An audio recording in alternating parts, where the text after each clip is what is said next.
Fala pessoal, tudo beleza? Sejam muito bem-vindos aqui ao meu canal. Sou o Pedro Coelho e no vídeo de hoje eu vou tentar esclarecer alguns aspectos sobre a polêmica decisão da terceira Câmara Criminal do Tribunal de Justiça do Rio de Janeiro no habeas corpus, já muito comentado aí na mídia desde ontem, impetrado pelo atual senador Flávio Bolsonaro e que trouxe novidades importantes e impactos no famoso já caso das rachadinhas que acontecia supostamente lá na Alerj, na Assembleia Legislativa do Estado do Rio de Janeiro. Antes, como já é praxe, deixa eu te pedir para deixar o joinha para que esse vídeo chegue para mais pessoas aí. E se você não está inscrito aqui no canal, se inscreve, aciona o sininho, porque sempre que eu trouxer conteúdo novo, você vai ser devidamente notificado. E pessoal, já começo o vídeo de maneira extremamente assertiva, dizendo que se tudo acontecer, e a gente nunca sabe se vai acontecer, conforme a tendência jurisprudencial do Superior Tribunal de Justiça e do Supremo Tribunal Federal, que vem trilhando ao longo dos últimos 2 anos, é praticamente certo que essa decisão de ontem do TJ Rio de Janeiro, ela vai ser alterada, ela vai ser modificada. Exatamente, a decisão de ontem, eu não tenho a menor dúvida, com o conhecimento que eu tenho da jurisprudência das cortes superiores, ela se divorcia do entendimento lá trilhado. E é justamente isso que eu vou tentar explicar hoje. Pedro, mas eu ouvi falar, mas eu estou no ritmo de estudo, eu confesso que eu não parei, estou confiando em você para me situar. Bom, basicamente o que é que acontece? Você já deve ter ouvido que o atual senador da República, Flávio Bolsonaro, filho do presidente do país, Jair Bolsonaro, ele está sendo investigado no esquema das rachadinhas. O que é que supostamente seria isso? Ele, na qualidade de deputado estadual, ele teria contratado alguns funcionários fantasmas, outros laranjas, enfim, e que recebiam, outros que efetivamente atuavam e prestavam serviço, recebiam cheios seus respectivos salários, mas repassavam até 80% ou 100% dos vencimentos auferidos para um preposto, digamos assim, que é o tal lá do Queiroz, e aí supostamente envolvia um esquema aí de peculato, de lavagem de dinheiro e tudo mais. Esse é o famoso caso das rachadinhas, que, repito, não estou dizendo que ele foi condenado, que ele é responsável, mas que ele está sendo investigado. E, legitimamente, é bom deixar claro, a sua defesa vem tratando ou tentando manobras técnicas e argumentações as mais variadas para evitar ou travar essas investigações. E perceba, aqui acho e faço questão de apontar, é o legítimo uso do direito de defesa. Não estou aqui criticando os advogados de forma alguma. São as regras do jogo e a gente precisa observar as regras do jogo e respeitá-las para A e para B, para a esquerda ou para a direita. Bacana? Feito esse comentário, uma dessas iniciativas, ela foi um novo habeas corpus impetrado, desta feita em face ou perante, melhor colocando, a terceira Câmara Criminal do Tribunal de Justiça do Rio de Janeiro, arguindo uma eventual incompetência da 27ª Vara. Por quê? Porque a 27ª Vara Criminal, ou seja, a primeira instância, estava tocando essa persecução penal. Estava mas estava com uma competência no que tange ao aspecto jurisdicional para acompanhar essa persecução penal. Tanto isso é verdade que a prisão do Queiroz, nesse caso aqui investigado, foi decretada pela 27ª Vara, a quebra de sigilo bancário e fiscal do senador foram determinados pelo juiz titular da 27ª Vara Criminal do Rio de Janeiro, e a defesa estava arguindo que esse juiz, ele não tinha, esse juízo, melhor colocando, ele não teria competência para esse feito. E o que é que aconteceu? Chegou o HC lá na terceira Câmara, a relatora afirmou que não havia direito e votou pela negativa da concessão da ordem do HC, só que os dois outros desembargadores que compõem a terceira Câmara Criminal, eles negaram, ou melhor, eles concederam, divergiram da relatora e concederam a ordem, dizendo que a competência para aquele feito era do órgão especial do Tribunal de Justiça. O voto decisivo, inclusive, foi do professor e excepcional doutrinador Paulo Rangel, membro aí de várias associações de processo penal, um excepcional profissional doutrinador, membro de bancas examinadoras de concurso, mas nesse ponto aqui, conforme eu vou dizer, me parece que o professor se equivocou, na minha humilde visão, e eu vou explicar, ao menos à luz das decisões do Supremo Tribunal Federal e do STJ. Bacana? Tranquilo? Mas fundamentalmente essa era a ideia. E o que é que o Tribunal de Justiça, então, nessa votação por maioria, concluiu? Concluiu que a competência para o processamento dessa persecução penal envolvendo o atual senador e ex-deputado estadual Flávio Bolsonaro deveria ser pelo órgão especial do Tribunal de Justiça do Rio. Perceba qual é a situação. Um dos argumentos foi o seguinte: olha, o Flávio Bolsonaro ele era deputado estadual. Como deputado estadual, ele tem a prerrogativa de foro perante o órgão especial do Tribunal de Justiça. Só que sem solução de continuidade, o que é que aconteceu? O Flávio Bolsonaro ele terminou o mandato de deputado estadual e diretamente, subsequentemente, houve iniciou o mandato de senador da República, ou seja, ele passou de deputado estadual diretamente para exercer o cargo de senador da República. Se o crime tivesse sido praticado como senador da República e fosse caso de prerrogativa de foro, a gente sabe que a competência recairia no Supremo Tribunal Federal. Se o crime praticado ou supostamente praticado fosse, e como de fato foi aparentemente de acordo com as investigações praticadas, ou pelo menos ele está sendo investigado como tal, no curso do exercício do cargo de deputado estadual, a competência de fato seria do órgão especial do Tribunal de Justiça do Estado do Rio de Janeiro. Mas e aí? Como houve essa modificação de cargo, o que é que acontece? Pessoal, qual é a regra atualmente vigente? Vocês sabem que esse entendimento tem ao longo dos tempos uma flexibilização e uma alteração extremamente significativa. Nesse meu livro aqui, que eu até coloquei, o capítulo de competência, ele foi cuidadosamente por mim trabalhado. Eu estudei muitos os julgados do Supremo Tribunal Federal dos últimos 12 anos e a gente separa em várias etapas essa cronologia histórica. Mas basicamente a gente vem percebendo uma variação entre instrumentos ou pontos e técnicas a serem observadas, regra da contemporaneidade, posteriormente a regra da atualidade e depois uma retomada atual da regra da contemporaneidade com algumas observações. Eu não vou falar sobre todas elas porque eu ia passar muito tempo, mas basicamente a regra da contemporaneidade, ela significa que para que haja a observância do foro por prerrogativa de função, os fatos investigados criminosos ou supostamente criminosos precisam ter sido praticados contemporaneamente ao exercício da função. O da atualidade, você basta perguntar se atualmente aquele agente investigado ele exerce uma função que ensejaria a prerrogativa de função. E basicamente essa é a ideia. A regra da atualidade ela está superada, mas lá atrás, pessoal, no final dos anos 90, meados final dos anos 90, o que é que ganhou muita força? Ganhou força essa contemporaneidade. Ou seja, bastaria apenas que o crime tivesse sido supostamente praticado no exercício das funções para se materializar a prerrogativa de foro. Até por conta disso, o Supremo Tribunal Federal veio a editar a súmula 394 daquela corte. E basicamente o que é que ela dizia? Olha, cometeu ou está sendo investigado por uma infração penal supostamente cometida no exercício quando do exercício de suas funções, quando já ostentava o cargo público ensejador da prerrogativa de foro, então deve-se observar a prerrogativa de foro. E se esse cargo deixasse de existir, não importa. Se foi no exercício da prerrogativa de foro, a competência ela se perpetua, ela se permanece. Vê o que a súmula 394 dizia.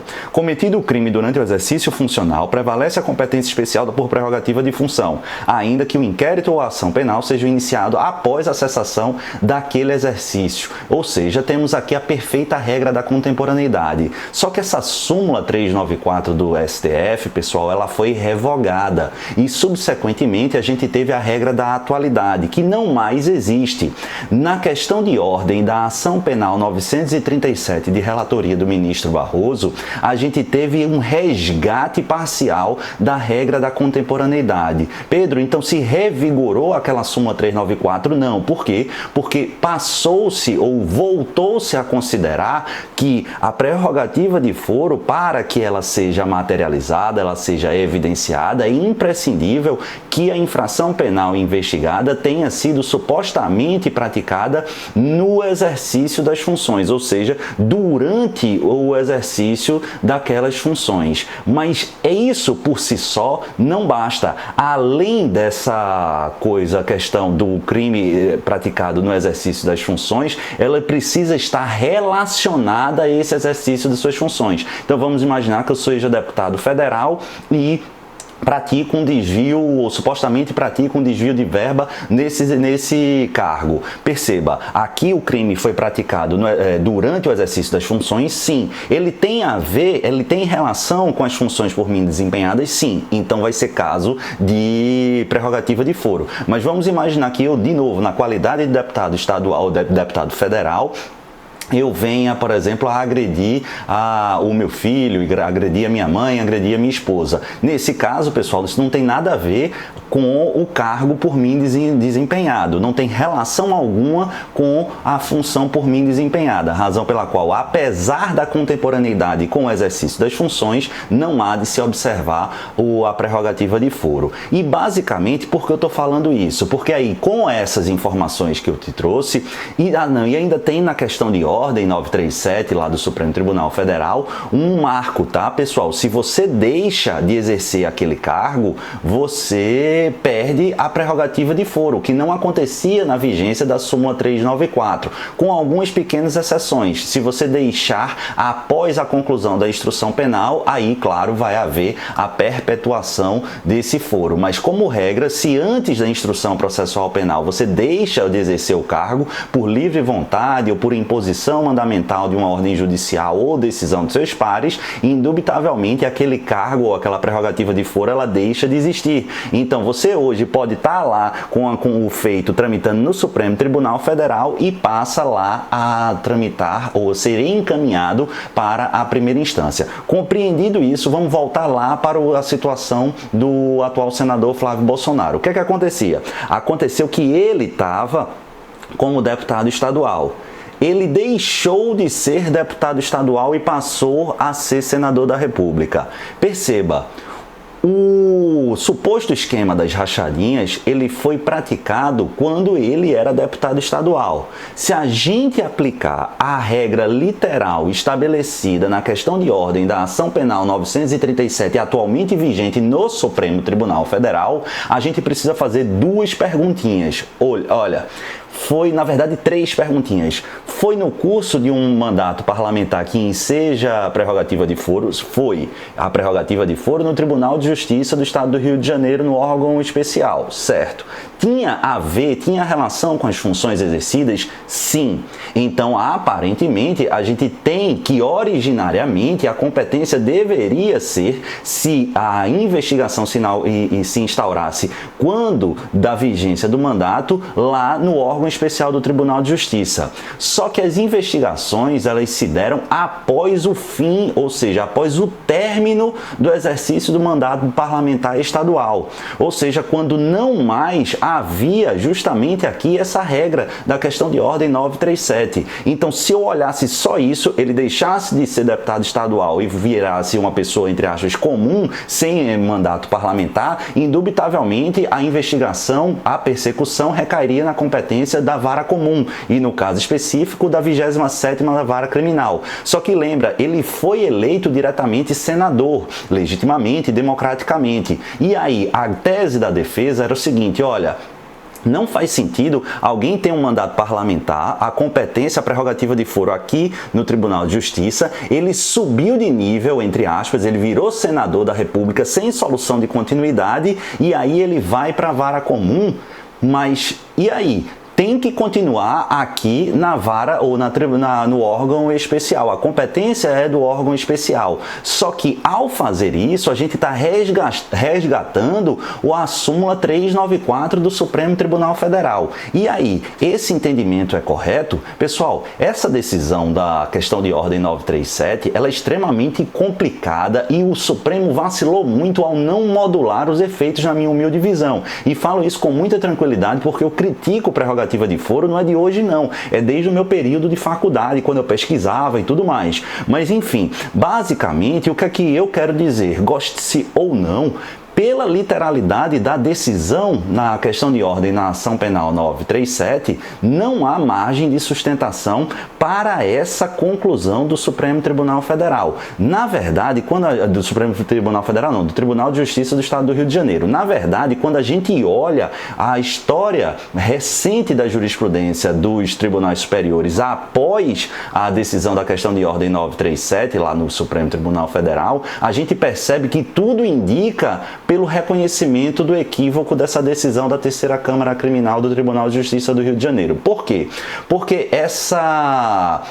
o Supremo Tribunal Federal só tem reconhecido a manutenção da prerrogativa de foro de um crime cometido no mandato anterior em 2 casos. Um, de certa forma, pacífico, quando há reeleição para o mesmo cargo. Vamos imaginar, eu estou sendo investigado por um crime cometido no mandato 1 como deputado federal, sou reeleito para o mandato 2. Perceba, nesse caso eu fui reeleito para o mesmo cargo. Mesmo o crime tendo sido supostamente cometido no mandato 1, permanece competente o Supremo Tribunal Federal, no meu exemplo, já que eu sou parlamentar federal, deputado federal, mesmo eu estando no mandato 2. Mais recentemente, e aqui nem tão consolidada assim, a gente tem 1 ou 2 decisões, me recordo fundamentalmente do caso do atual deputado Aécio Neves. O deputado era senador da República, era investigado lá no Supremo Tribunal Federal e foi eleito na legislatura subsequente para o quê? Para o cargo de deputado federal. Manteve-se a prerrogativa de foro, mas aqui o argumento foi, não obstante a eleição tenha sido para um outro cargo, esse outro cargo também ostenta a prerrogativa de foro no Supremo Tribunal Federal. Daí porque é legítima a continuação.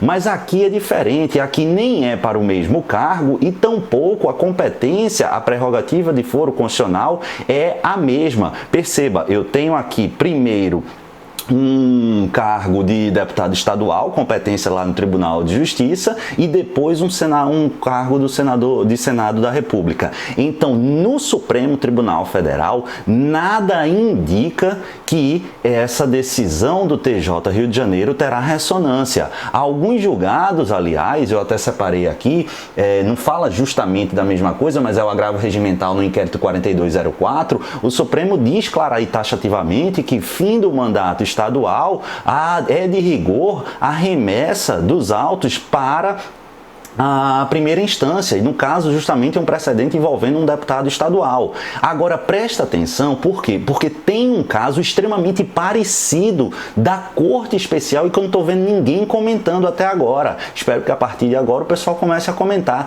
mas é da Corte Especial do Superior Tribunal de Justiça. É o caso envolvendo o atual governador lá do estado do Piauí, Wellington Dias. Eu acho que ele ainda é o governador lá no Piauí. E perceba porque ele se encaixa, na minha visão, quase que perfeitamente. Basicamente, o que é que se decidiu? Eu estou falando aqui, pessoal, até anotei aqui, a questão de ordem na ação penal 874, relatoria da ministra Nancy Andrighi, está lá julgado em maio de 2019. O que é que a Corte Especial decidiu aqui? Qual era o caso? Vou simplificar para o vídeo não ficar tão longo. Presta atenção, o Wellington Dias, ele era governador por 2 mandatos do estado do Piauí. Como governador, ele tem a prerrogativa de foro onde? Lá no Superior Tribunal de Justiça, desde que o crime supostamente praticado tenha se dado no exercício das funções e relacionado a ela, que era o caso. Só que depois de 2 mandatos, ele foi automaticamente eleito para o quê? Para o cargo de senador da República. Ele se tornou senador. Teve uma pequena aí descontinuidade, mas ele se tornou senador. E o que é que acontece? Só que depois de 4 anos, ele voltou e se recandidatou ao cargo de governador e se tornou governador. E aí, quando já estava governador, o que é que a coisa chegou? A coisa chegou lá e aí ele disse, olha, o crime por mim praticado, ou supostamente praticado, foi na qualidade de governador. E na qualidade de governador, eu teria prerrogativa de foro no STJ. Eu tive um curto espaço de tempo, ou um espaço de tempo, um hiato aí, exercendo um mandato parlamentar legislativo no Senado Federal. Só que atualmente eu já sou governador de novo. Então, como governador, eu teria competência, ou melhor, eu teria o foro por prerrogativa de função onde? No STJ. Daí porque a competência deve permanecer no STJ, já que se trata de um crime praticado supostamente quando eu era governador e atualmente eu sou governador. E o STJ disse não. Olha, a interpretação do STJ, da Corte Especial nessa questão de ordem, e aí eu tive o cuidado de ler o inteiro teor, é basicamente o seguinte, seguindo as diretrizes da questão de ordem da ação penal 937 no Supremo Tribunal Federal. A leitura é a seguinte, estou com um mandato aqui que seja a prerrogativa de foro. Terminou o mandato, seja por qual motivo for, ressalvada aquelas exceções, claro, do Supremo Tribunal Federal de reeleição para o mesmo cargo ou eleição para um novo cargo com a mesma prerrogativa de foro, que não é o caso aqui do governador e tampouco do deputado estadual, do atual senador da República, Flávio Bolsonaro. Terminou esse mandato, ainda que você tenha se exercido ou venha a exercer um outro mandato parlamentar, um outro mandato público, um outro cargo público que seja prerrogativa de função, você não mais tem direito em relação àqueles fatos praticados. E por que isso? Porque a regra da súmula 394 do Supremo Tribunal Federal, que consagrava a perpetuidade da lógica da contemporaneidade, não mais se encontra vigente. Então, pessoal, aqui eu torno público a minha, não vou dizer decepção, porque ele é julgador, ele está na função de desembargador e não de doutrinador, mas minha surpresa, porque particularmente eu não esperava essa decisão vindo do professor e doutor Paulo Rangel, com todas as vênias e todos os respeitos que eu tenho a ele, e repito, um dos melhores doutrinadores do processo penal no Brasil e que nutro profunda admiração que não fica arranhada, mas eu fiquei surpreso em relação a essa decisão. Mas, de acordo com tudo que eu falei aqui, tudo indica que essa decisão do Tribunal de Justiça do Estado do Rio de Janeiro já vai cair, seja no STJ ou no Supremo Tribunal Federal, se não houver uma ruptura, uma alteração dos rumos da jurisprudência consolidada nos últimos 2 ou 3 anos. Bacana? Uma última observação que já muita gente veio me perguntando, Pedro, e a prisão do Queiroz? Por quê? Porque a prisão do Queiroz, ela foi decretada pela 27ª Vara lá do Criminal do Rio de Janeiro. Só que nesse HC, o colegiado, a terceira Câmara, disse, olha, a gente mantém a decisão que está de prisão por enquanto, a prisão cautelar do Queiroz. Só que essa prisão, ela naturalmente vai ser apreciada pelo órgão especial do Tribunal de Justiça. E aí ela pode ou não ser flexibilizada, ela pode ou não ser revogada ou relaxada. Bacana? Assim como a ordem emanada pela 27ª Vara Criminal, que foi exarada na verdade, pela 27ª Vara Criminal, ela não foi apreciada, mas fundamentalmente pode pode ser apreciada e vai ser apreciada. Por quê? Porque a prevalecer esse entendimento que a competência era do órgão especial, aquela vara, a 27ª, não teria competência constitucional para determinar essa quebra de sigilo. E aí pode gerar uma nulidade em cascata de toda essa investigação. Bacana? A gente precisa aguardar, mas repito, clara e objetivamente. Aqui não tem, é só análise técnica e longe estou de querer ter a razão absoluta de tudo. Mas pelo que eu estudo e pelo que eu acompanho da jurisprudência do STJ e do STF, assim como da doutrina especializada, além da minha opinião, particularmente entendo que essa decisão da terceira Câmara ela se revela equivocada e tudo indica que ela vai ser alterada, ela vai ser reformada, porque paradigmaticamente entendo que a 27ª Vara Criminal tem sim competência para investigar os fatos supostamente praticados pelo senador da República, Flávio Bolsonaro, na qualidade de deputado estadual, já que ele encerrou o seu mandato. Diferente seria se ele tivesse sido reeleito como deputado estadual. Aí eu não teria a menor dúvida de que a competência seria do órgão especial do Tribunal de Justiça. Beleza, pessoal? Quase 25 minutos. Espero que tenham gostado. Um beijo no coração. Não esquece de dar o joinha aí. Valeu, pessoal!